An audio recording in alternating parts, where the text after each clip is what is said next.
My name is Karen Kaisa.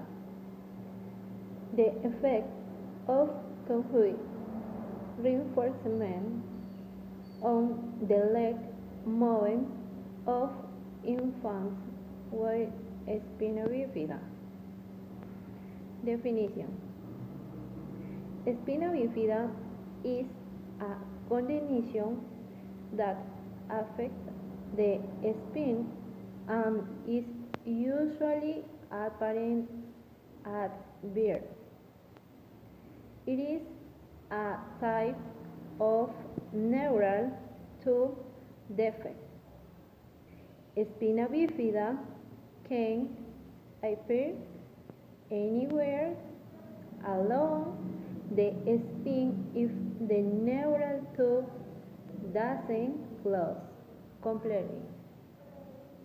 Little is known about the development of well-directed leg movement in infants with spina bifida.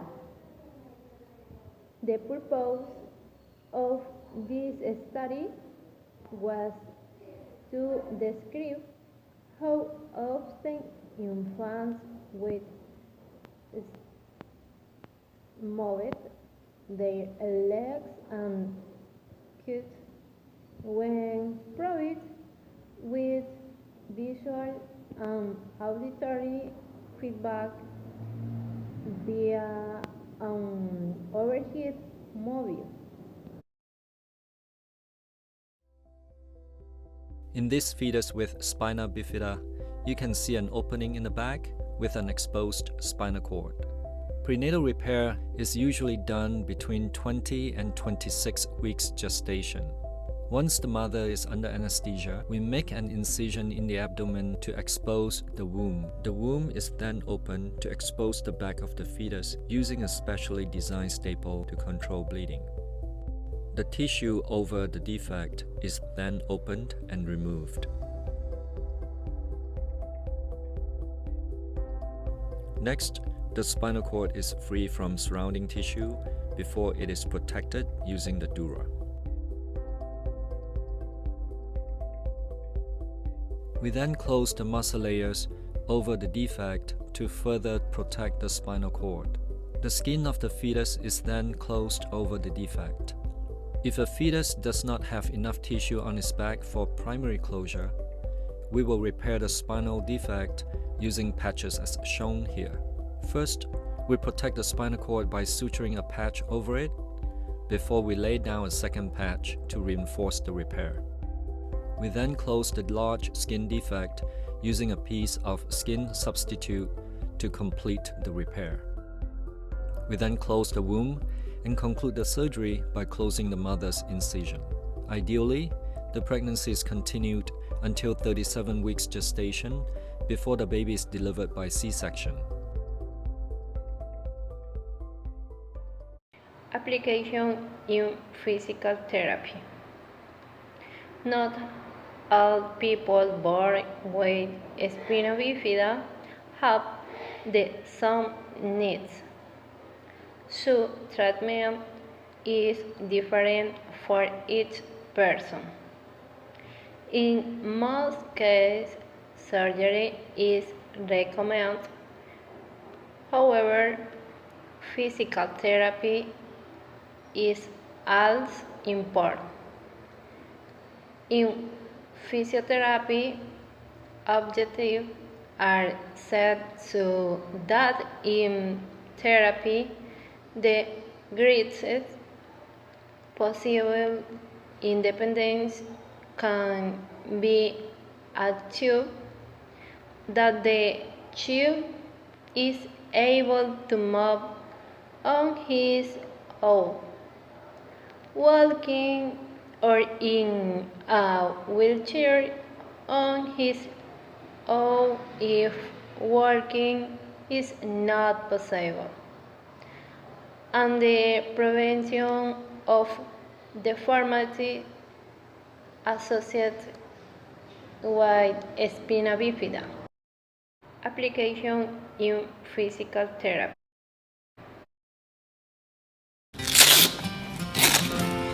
You ready? What's under the stinky toes? Let's have a look.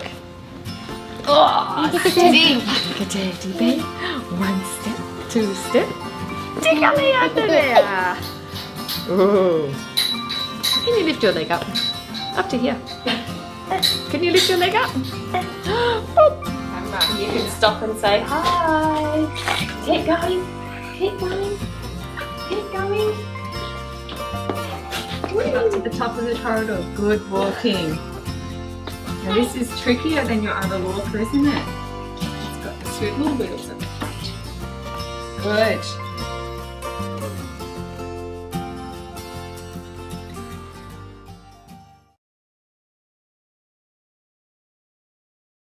And cons.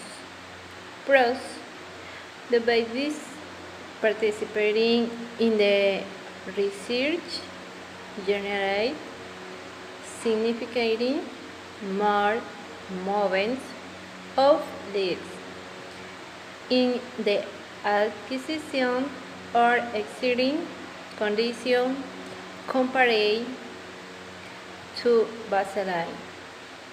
Babies also generate more total cues in the by or by condition extension compared to baseline.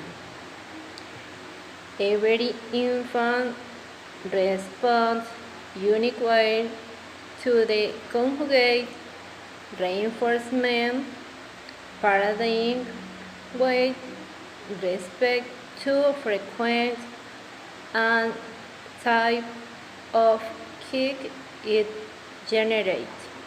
Alternate kick.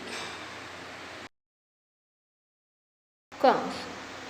Babies with speed often have hydrocephalus and may also experience some difficulty with learning.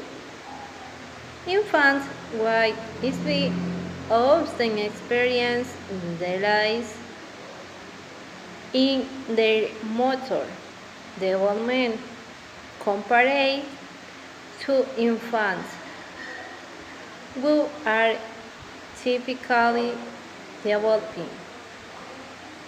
For example, they learn to stand and walk much later in life.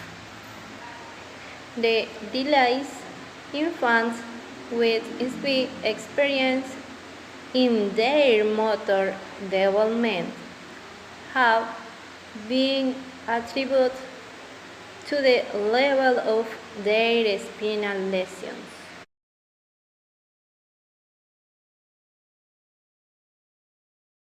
Spina bifida affects the developing brain because it essentially allows fluid to leak out of the spine. Normally there is fluid, which your doctors will call CSF or cerebrospinal fluid, that bathes the spinal cord and the brain.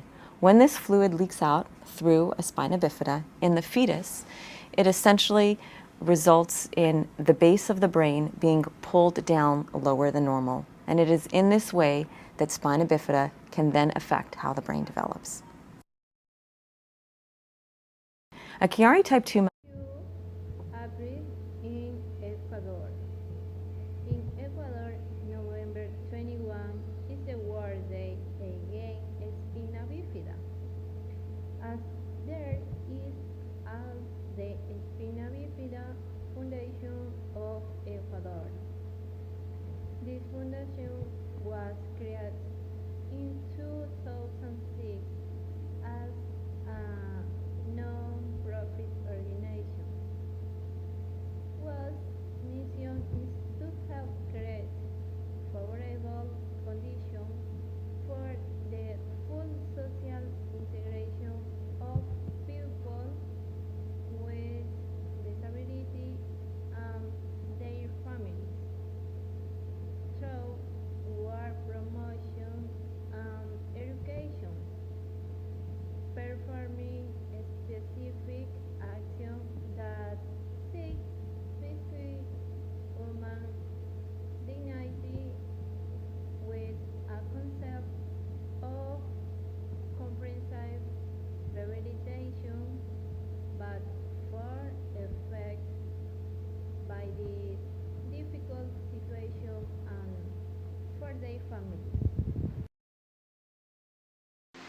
Conclusion. These babies increase the frequency with which they move their legs and kick it because of experiencing the mobile paradigm. Beyond the frequency of leg movements and kickings, each infant demonstrates an individual response to conjugate reinforcement paradigm by increasing the number of complex shifts that generates or demonstrating new type of kicks in the condition of acquisition or extinction in comparison with baseline. Thank you.